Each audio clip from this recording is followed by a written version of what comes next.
Welcome to Intergenerational Politics with Jill Wine-Banks and Victor Shi, where we host weekly political discussions that are engaging and relevant to all generations with experts on various issues facing our country today. This is Victor Shi. I'll be an incoming freshman next year at UCLA, and I'm also the youngest Joe Biden delegate here in Illinois. Jill, can you give us a brief introduction about who you are? Sure. I'm also a very proud Biden delegate and loving not only the convention, but all the news of today. It's been fantastic. But I am also equally thrilled to be having Rick Wilson as our guest today. I am a former Watergate prosecutor and former General Counsel of the Army and many other things in my career. Now an MSNBC legal analyst and the co-host with Victor of this podcast. Looking forward to our conversation. Victor, do you have some questions? For sure. So today, just to give our audience a brief introduction of what we'll be talking about, we'll be discussing Rick's thoughts on the DNC Convention, what he expects the RNC Convention will look like next week, some of the projects that the Lincoln Project has been working on in terms of the ads to persuade traditional Republicans, independents, and frankly, anyone concerned about our Constitution and our democracy. We're so glad to be joined by Rick. For those of you who don't know Rick, he is the co-founder of the Lincoln Project. He is a seasoned Republican political strategist, frequent political commentator, New York Times bestselling author, a media consultant, and innovative ad maker, as we all can see with his Lincoln Project ads. So first of all, thank you so much, Rick, for being here. Well, thank you, Victor, and thank you, Jill. I am delighted to be with you guys today on what we will now forever be calling Bannon Day. Bannon and Vance. Can't forget that. Yes. Tax returns. Yes, follow indeed. The money. Follow the money. For sure. It's always the underbelly of these people when they're corrupt in that way. It really is. Yeah, I mean, so I was kind of just reading up on your bio, and for me, one of the most striking parts about your bio is that you worked as a field director for George H.W. Bush's campaign in 1988, and that was, now you are one of Donald Trump's worst nightmares. So I guess first, can you tell us what was that like to you kind of to make that transition from a traditional Bush Republican to now anti-Trump? And was there a moment that you thought, I just can't tolerate him any longer? Well, I'll answer the second question first. Mm-hmm. And it was the moment I saw him coming down the escalator. And I thought, no, I'm done. This is it. Because I recognized at that point, I'd already had a lot of qualms about where the party was heading in terms of this populism and nationalism that was rising since the 2010 election with the Tea Party wave. And as that concern grew, that the party was increasingly less about fiscal discipline or personal responsibility or individual liberty or free markets or the Constitution or the rule of law or any of a whole portfolio of issues that I believed in as a libertarian-ish conservative. I increasingly thought we were going to have a problem eventually with some sort of Trump-like figure, and we ended up with the Trump figure himself. So when he came down the escalator, my decision was made. I knew enough about him. I had worked for Rudy Giuliani when he was mayor. I had done his re-election campaign in 97, went back to New York to work for him in 98, 99 inside City Hall as a senior advisor, and then flipped out to the Senate campaign against Hillary Clinton in 99 and 2000. And so I had a lot of experience in New York. And Rudy at the time, he's the biggest suck up in the world to the guy now, but he hated Trump. He thought Trump was a clown. He insulted Trump all the time. And like to my face, I've seen it, like give the guy some parking passes, he'll shut the F up. It was just this like dismissiveness about Donald Trump that has so inverted itself now with the way Rudy behaves towards the guy, which is like, Donald Trump's free lawyer, Rudy Giuliani, is not the guy that I worked for, and certainly not the guy that the country knew on 9/11. Who displayed all that individual courage at that moment. But now he is this sort of clownish figure, but everyone around Trump becomes that eventually. I just want to say, when you talk about working for George H.W. Bush, that was a time when Republicans were Republicans.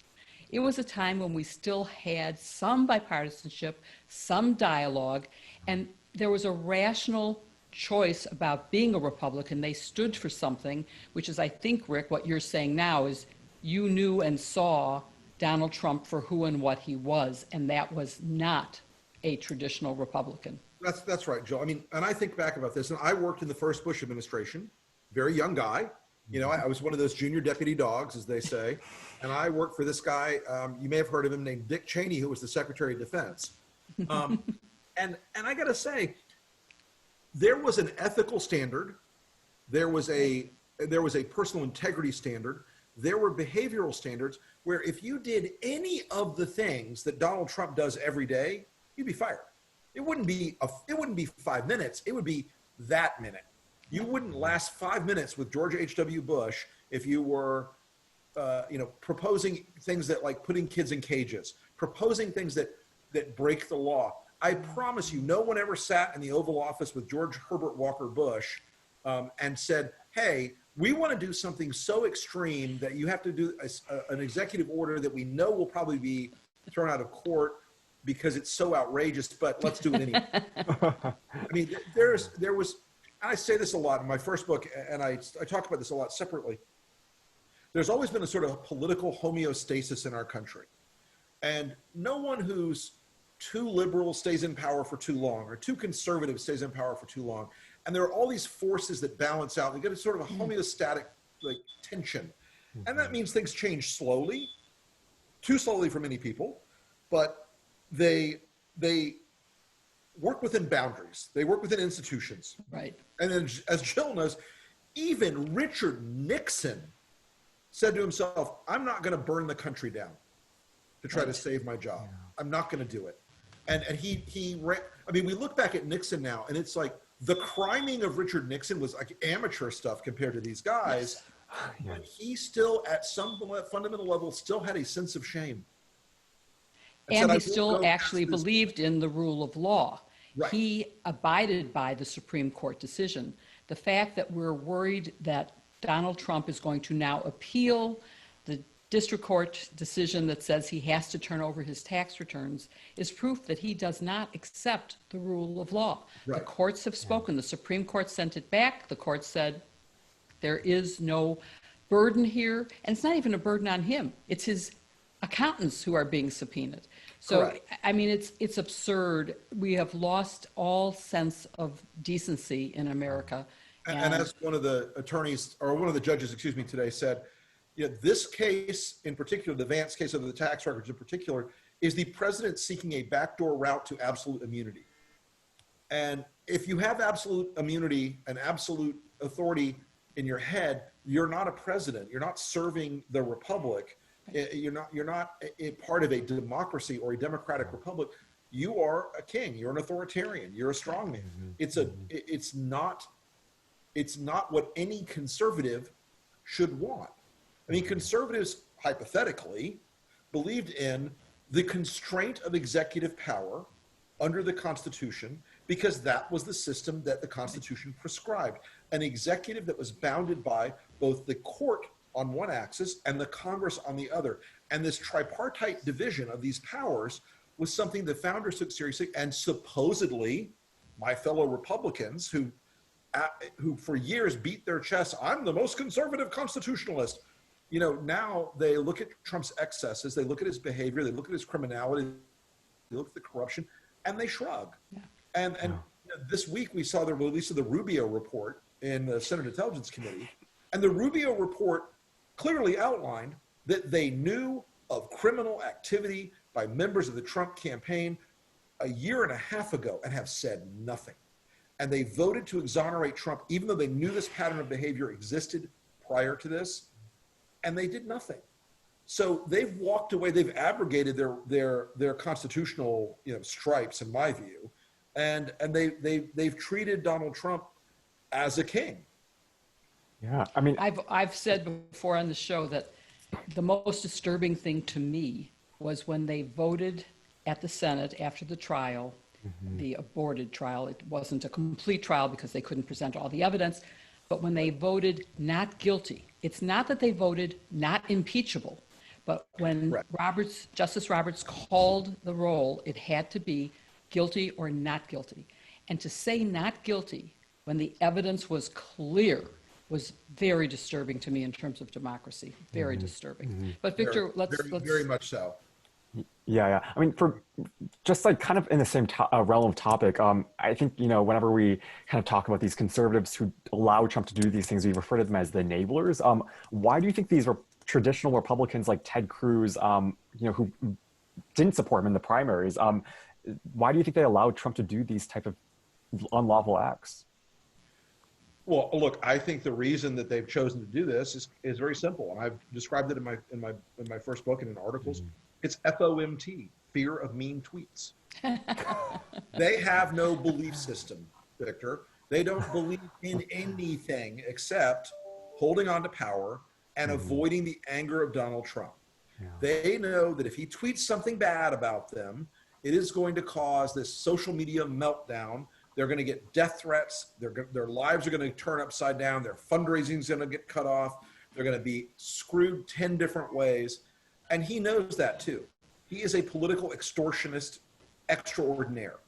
And so he uses that fear of his social media footprint to control their behavior. And look, some of them are opportunistic. And it's like, I say this a lot, even in the current House today, which is 40 seats down from where it was, only about a third of them really believe in Trumpism. Only about a third of them are real nationalist, populist, Trumpist, whatevers. Another third are scared shitless. They're scared to death. They don't want to go get crosswise on Donald Trump. And another third are hustlers and opportunists and profiteers and people who crave the proximity to the president for their own political purposes. I'll tell you a story. Matt Gaetz doesn't believe in Donald Trump. He doesn't care about Donald Trump at all. Matt Gaetz wants to be on Fox News every night. Matt Gaetz wants to raise millions of dollars from these people on his email list where he can say, I'm fighting for the president. Help me with your $27. There are a lot of those people in Washington. But what you've really seen in all those three categories is a moral collapse. They believe in nothing. They have no principles. They have no philosophy except avoid the president's wrath. Wow. So wait, I want to plug your books, though. So you are a New York Times bestseller. I hate mentioning that I have, yeah. Okay, so let's have the names of your books so that our audience can know them and we can post them on our website. Thank you. My first book is Everything Trump Touches Dies, which was released in 2018. And my second book that is out now, just out this week in paperback, an expanded paperback edition, is Running Against the Devil, which is called A Plot to Save America from Trump and Democrats from Themselves, because it is a book of tough love. It is a book telling Democrats how to not screw up the election to come, based on 30 years of experience in making Democrats screw up during elections. Well, let's move on to one of the biggest moments in politics this week, which is the presidential convention. So we have the DNC convention happening this week. We have the RNC convention happening next week. Jill and I have done some extensive political coverage on the DNC convention this week, as we are both delegates. And we've really just been blown away by the format, the messaging, and the speakers that the DNC has really used during this convention. I'm curious, though, as a traditional Republican who has witnessed many RNC and DNC conventions, what have been your thoughts on the virtual DNC convention thus far? And is there anything that you thought was particularly effective or ineffective? Well, Victor, this is being executed as well as you can possibly execute anything in the COVID era. And, you know, conventions take a long time to plan. There are people working on the convention a year and a half in advance. And for a year and a half, they were planning something beautiful in Milwaukee, and they were going to do all the things. You know, 1,000 media people were going to descend. They were going to have a big old balloon drop and banners and confetti and parties and all the things that we think of as a modern convention. Look, and the convention as it is currently constituted is about 130, 140 years old, okay? The big gathering from all over the country. Well, we can't do that now. So they've executed, I think, really pretty well. I think last night you saw two performances that were star turns, and those were the things. Last night was sort of housekeeping and punching some of the buttons you need to punch with your base audience. But Barack Obama last night, and as much as I don't have to agree with Obama on political philosophy, the guy is a hell of a performer. And he brought the pain last night, which is why Trump has been having a hissy fit about it. And we hear a lot from inside the campaign and inside the White House. Trump would love for today to have been like, I'm going to school Obama. And the guy just took him down so hard that the road rash must be painful, because he just knocked and dragged that guy. He did knock and drag Trump so hard last night that it was truly remarkable in my mind. Yeah. It made me cry. Well, as Victor knows, we were supposed to record our impressions of the convention after, as we have done each other night. And I started crying when I was talking to him. I just couldn't do it. I was so moved by everything, by Obama, by Hillary, and by Kamala. I mean, well, I have to say, the introductory video for Kamala Harris was artful and beautiful. As an ad maker, as a guy who makes television, that was letter perfect, visually delicious, really well done. And she went out there and passed the main test of any vice presidential candidate. That is, can you look at this person and say, they're ready to step into the office on day one. They're ready to take the job on day one. And I think she passed that test last night with a combination of competence and strength and warmth that was well balanced. And again, I say this to my Republican friends all the time. I don't have to agree with them on every political philosophy issue. I have to look at them and say, are they less of a danger to the country than Donald Trump, who is a lawless, reckless, mentally unstable man? Easy answer right now. Easy answer all day long. Yeah. And I thought we saw that beautifully play out with just every single speaker that we've seen really laid out the case for why we should not vote for Donald Trump, and just the things that he's done to our country that have just torn away from the fabric. I think that was really striking for me as just a young person watching. It was like every single message was just you may not agree with Joe Biden on these policy issues, but it's just, Donald Trump has just done so much damage to our country, and it's clear over the past 4 years. Right. So one of my favorite moments during this DNC convention was the roll call.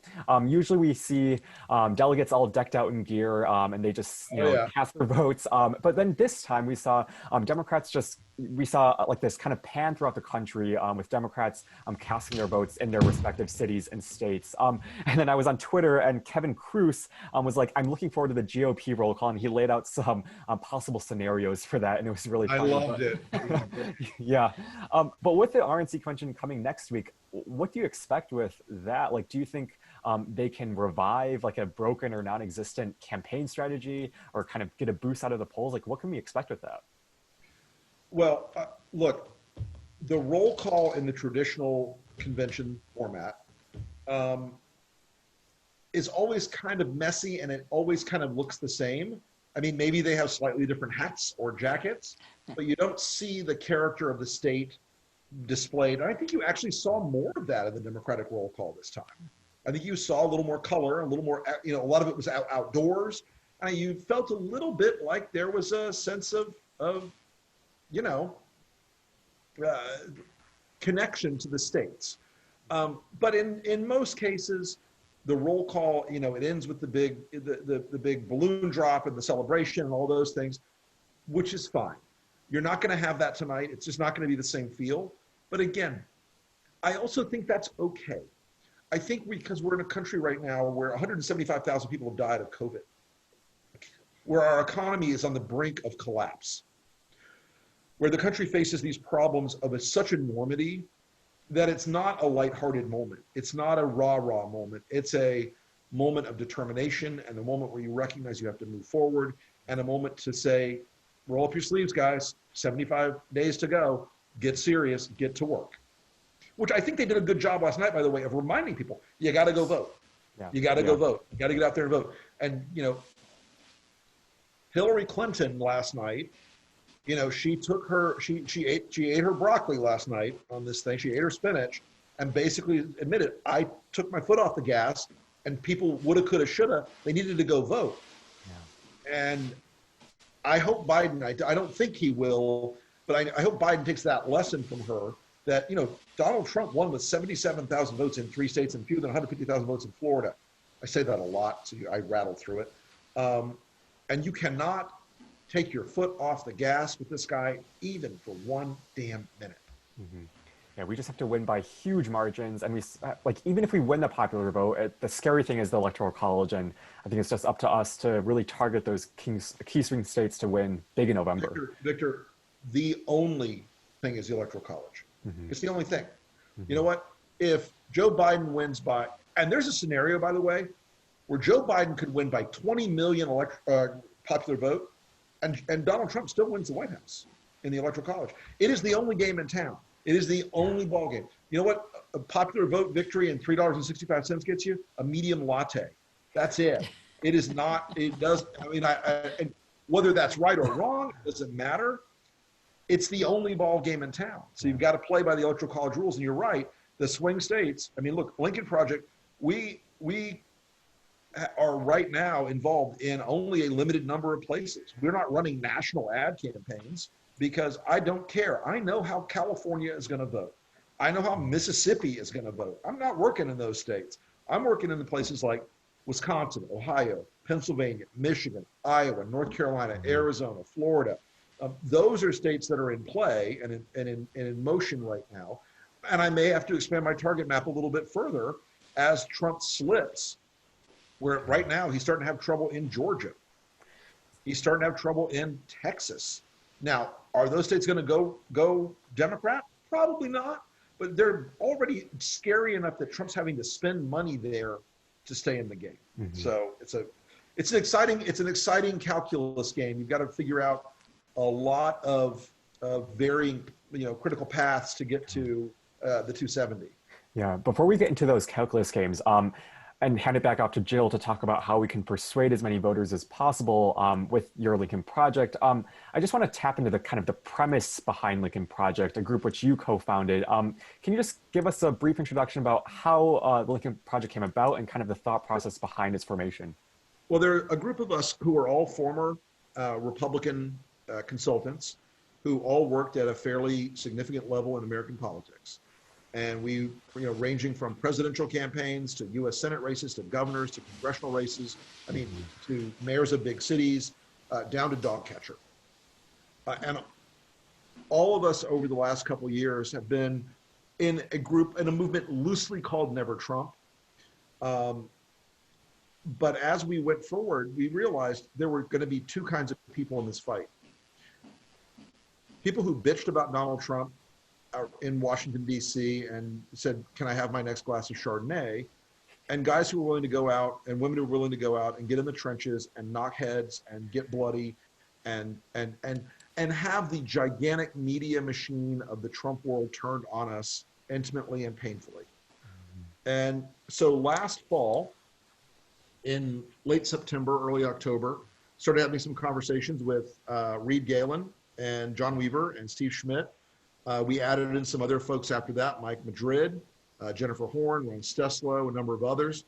And we began to form a concept of operations that would hold Trump accountable, any other Republican or conservative group, would hold the enablers of Trumpism accountable, which is what really rattled their cage in the end, by the way, and would proceed in a way that reflected on country over party, first and foremost. We realized that it was easy for a lot of the people we knew and were friends with in Washington to just say, I'm going to go along to get along.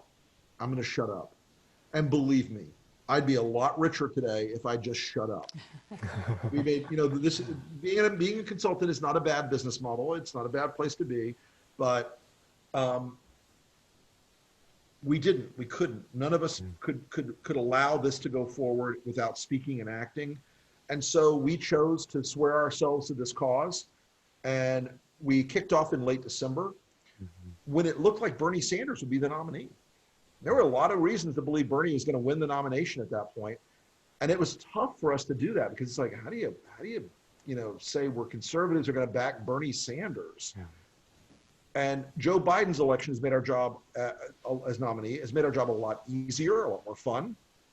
He is very much from the center-left tradition in this country. He's not regardless of how many times Breitbart and Fox scream it, Joe Biden is not going to seize the means of production and declare the workers' paradise. So, we formed the group. We started, doing a little initial fundraising in the spring, and it's since then taken off. The president attacks us frequently. He attacks our work and our members frequently. He called me crazed, which I wear as a badge of honor. Not even wrong. And we've gone forward from there. We've advertised now in 7 or 8 of the U.S. Senate races. We've advertised in the swing states. We're continuing that. We've got a large war chest for the fall going forward, and we're about to continue. We're about to cause some ruckus next week at the Republican National Convention. Oh, I can't wait to hear about that. Donald Trump foolishly announced the themes he was going to be having in the convention next week. And so, all he did was just give me extra time to make some ads. And I love some of the people who are speaking. The Missouri gun-toting couple, for example. What message is that? I'm sure the My Pillow guy will be there, and Diamond and Silk, and the rest. Like Trump world, Steve Jobs from Apple had a famous saying, and I'm not sure it was his originally, but he was noted for using it, that A's hire B's, and B's hire C's, and C's hire D's. Well, A's hire B's, and B's hire C's, and C's hire D's, and Donald Trump hires the most random ass collection of scales, ne'er-do-wells, liars, con men, scumbags, weirdos, racist freaks that you could possibly find. And these people are all going to be front and center next week on display. It's going to be magnificent. He was asked who will not be traveling. He was asked today on MSNBC about the fact that so many of the people he's hired have been indicted. This was, I guess, in relationship to the fact that Bannon was arrested today for fraud. Mm-hmm. And, people who are con men hire other con men. It's just, that's how it is. So, sometimes you need a criminal lawyer. Well, yeah. So, yeah, let's talk more about the Lincoln Project, because you clearly have the best ads out there. They are energizing, certainly Victor and me and all of the people that we associate with. Yeah. And they seem to be really targeted at people like us. Is there some way that you're going to sort of get to trying to persuade the thinking Republicans and not just energize me? Sure, Jill, that's a great question. So there are 3 broad categories of ads that we do. And by the way, one of the things that is different about us, we tell people what we are doing. We tell you right out, we're going to go screw with the president today. This ad is to screw with the president. Most campaigns try to do this like mystical voodoo thing, like, yes, no. We tell you what we're doing. We have 3 categories of ads. Wreck Donald Trump shit. We're really good at it. And that's what gets the most attention. Fine. The second tier of ads are what we call litigation ads. We are litigating the case of Donald Trump's failed leadership with the voters in Pennsylvania, Ohio, Wisconsin, Michigan, North Carolina, Florida, and other states. We are talking about the failures of his leadership on COVID, the economy, and a host of other areas, because we have a hard edge to our messaging and our communication that the Democratic Party, to be frank, and God love them, do not possess. Their worst negative ad on their worst day is me waking up and like slightly grumpy. We hit differently and more powerfully. Oh yeah. Everyone acknowledges it. It's fine. We're not bragging about it. It's just where we come from in the world. We come out of a brawler tradition of American politics, and so we're bringing that to this case. The other night, Michelle Obama gave a great speech. She said, repeated her, when they go low, we go high. Right. Lincoln Project tweeted out, we go low so you don't have to. And look, you need fighters. Oh my God. People who are going to go out and cut throats. Yeah. We often analogize the Lincoln Project to a pirate ship, and we have a little fun with that, but it's not untrue. We have a sort of, we follow the wind speed and direction of the political moment. We go after the president. We litigate these cases with people, and that litigation ads block soft Republicans from going back to Trump. Okay. They're not moving people a lot in terms of of trying to get Trump voters. I don't really care about hard Trump voters. I care about those people in the middle who've walked away from the GOP in 2016, and 17, and 18, and 19, and preventing them from going back to him, and then nudging them over with the third series of ads. And the third category of ads we haven't really started yet. Those ads will be coming in the last part of the campaign. Those are persuasion ads. Those are ads that say, you can't vote for this guy, you need to be with Biden. We actually are launching the first persuasion ad in Ohio. We've done a lot of litigation in Ohio. Our first persuasion ad, I'll give you guys a little preview, is an ad called Goodyear that will go up tomorrow on Ohio television, because the president decided he would tweet asking people to boycott Goodyear, which happens to employ 62,000 people, many thousands of whom in this great state of Ohio have good union jobs. And so we're able to use that to start persuading and say, look, he's not on your side. He talks a good game. He's not on your side. You can't make that choice. You got to go the other way. And those persuasion ads will be ramping up very targeted ways across the country in the swing states in the next several weeks, because we are not dropping nuclear bombs on this campaign. We are targeted. We are smart bombs. We are headed in, we're going right down the chimney on these things. We're not trying to level 50 square blocks. We're trying to get to a significantly meaningful number of very targeted voters and change their vote or push their vote toward Biden and away from Trump. So that does raise the question. I mean, because you are great at this. Your ads are wonderful. How do you define what makes an ad really effective that reaches a voter, that might persuade a voter? Well, what a lot of people don't realize is that those social media ads I talked about, they're the tip of the iceberg. Right. Underneath the water, Lincoln Project has built a very significant voter analysis operation, a data analysis operation. So when we put an ad up, we're asking people, we're polling, we're asking, does this work for you? Are you changing your vote? And I'll do scientific testing on it. So I'll go in and say, I'll run an ad in, I'm going to hypothesize here. Let's say I run an ad in Mecklenburg County outside of Charlotte, but I don't run an ad in Yancey County outside of Charlotte, okay? I'll have a control group and I'll poll both areas. And so I'll know if my ad worked, I'll see a difference in Mecklenburg County for that ad. I'll see a difference in the polling after that ad's had its effect. So this is not just seat of the pants, fly by night. It's very targeted. It's very data centric. It's very data driven. Mike Madrid, who is our political director, he has forgotten more about electoral math than I will ever know in my life. And he's brilliant about it. And so sometimes we'll say, okay, we're going to lay a cable buy into this area. And he'll say, all right, I've looked at the analysis. These people in this zip code are already so strongly for Biden, we don't need to advertise there. But these people in this other two zip codes, they're softer, so let's get some more tonnage on that area. So we know how to make great ads that move Republican, independent, and middle and centrist voters. And we deploy them very smartly. We don't go as slowly as other campaigns do. We're very fast.